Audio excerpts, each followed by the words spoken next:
సుబ్బిపెళ్ళి ఎంకి చావుకొచ్చింది అని మన తెలుగులో ఒక సామెత ఉంటుంది. సరిగ్గా ఇప్పుడు ఇరాన్పై అమెరికా వార్ చేస్తే జపాన్, సౌత్ కొరియాలు టెన్షన్ పడుతున్నాయి. అదేంటి ఇరాన్పై వార్కు జపాన్, సౌత్ కొరియాకి లింక్ ఏంటి అంటే చాలా సింపుల్. జపాన్కు థ్రెట్ చైనా, సౌత్ కొరియాకు థ్రెట్ నార్త్ కొరియా. ఇప్పటిదాకా చైనా థ్రెట్ నుంచి జపాన్ కాపాడుతున్నది అమెరికా. ఎందుకంటే జపాన్ సమీపంలోనూ ఈ అమెరికన్ అమెరికన్ మిలిటరీ బేసెస్ ఉంటాయి. ఇప్పుడు అకినావా ఐలాండ్స్ అంటారు జపాన్కు చెందిన, ఆడ అమెరికన్ మిలిటరీ బేస్ ఉంది. అలాగే సౌత్ కొరియాలో కూడా అమెరికాకు స్థావరాలు. సో నార్త్ కొరియా నుంచి థ్రెట్ను ఎదుర్కోవాలంటే అమెరికా సపోర్ట్ సౌత్ కొరియాకు అవసరం. అలాగే చైనా ఛాలెంజ్ని ఎదుర్కోవాలంటే జపాన్కు అవసరం. ఇటీవల జపాన్ ప్రైమ్ మినిస్టర్ తైవాన్పై చేసిన వ్యాఖ్యల నేపథ్యంలో చైనా చాలా సీరియస్గా రియాక్ట్ అయ్యి జపాన్కు పైన చర్యలు కూడా తీసుకుంది. సో అందువల్ల ఈ జపాన్ పార్లమెంట్ సభ్యులు ఈ మధ్య ప్రభుత్వంతో ప్రతినిధులతో సమావేశంలో కూడా ఈ ఆందోళన వ్యక్తం చేశారు. ఎందుకంటే ఇప్పుడు అమెరికాకు అత్యంత ఫోకస్ ఉన్న area west Asia, middle east.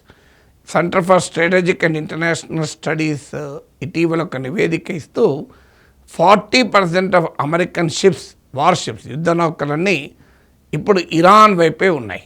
మీకు USS Abraham Lincoln, USS Gerald Ford. ఎందుకంటే ఇప్పుడు మేజర్ ఫ్లాష్ పాయింట్ ఇక్కడ ఆల్రెడీ ఉక్రెయిన్కు ఆయుధాలు సప్లై చేయడం కూడా అమెరికా ఆగిపోయింది. సో అమెరికాకు మేజర్ వర్క్ ఉన్నది ఇప్పుడు ఇరాన్ వద్దనే. సో అందువల్ల ఇరాన్ వైపుగా ఈవెన్ మన ఇండియన్ ఓషన్లో ఉన్న డిగో గార్సియా మిలిటరీ బేస్ ఇలా అన్ని వైపుల నుంచి ఇరాన్ వైపుగా మోహరించి పెడుతున్నాయి. ఎందుకంటే ఇరాన్ చుట్టూ ఉన్న అరబ్ దేశాల్లో అమెరికాకు మిలిటరీ బేసెస్ ఉన్నాయి. Saudi Arabia, UAE, Bahrain, Qatar, Jordan, Kuwait, ఈ అన్ని దేశాల్లో అమెరికన్ మిలిటరీ బేసెస్ ఉన్నాయి. కనుక ఇతర ప్రాంతాల నుంచి కూడా ఈ గల్ఫ్లో ఉన్న మిలిటరీ బేసెస్ వైపుగా అమెరికా తన మిలిటరీ అసెట్స్ అంటారు, అంటే షిప్స్ కావచ్చు, సైనికులు కావచ్చు, అన్నీ వాటిని తరలిస్తున్నారు. సో ఈ సమయంలో చైనా గనక తమల్ని కవ్విస్తే, బెదిరిస్తే ఎలా అనే భయం జపాన్కు, సౌత్ కొరియాకు పట్టుకుంది.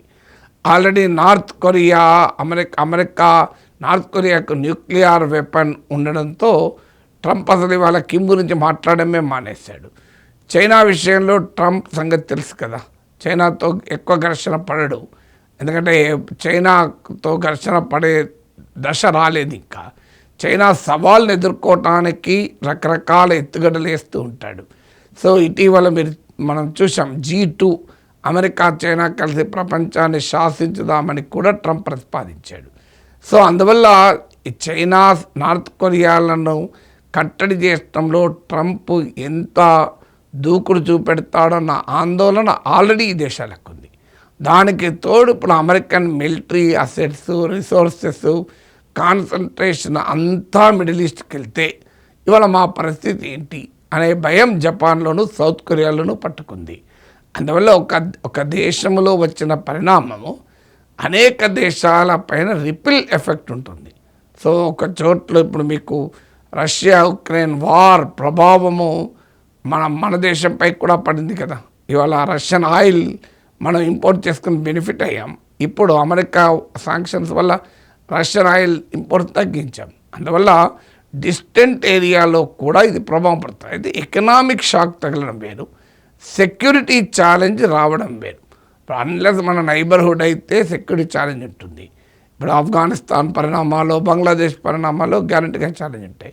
కానీ ఇక్కడ అమెరికాకు తమ సెక్యూరిటీని అవుట్సోర్స్ చేయడం వల్ల ఈ దేశాలు మీకు జపాన్ కావచ్చు, సౌత్ కొరియా కావచ్చు భయపడుతున్నాయి.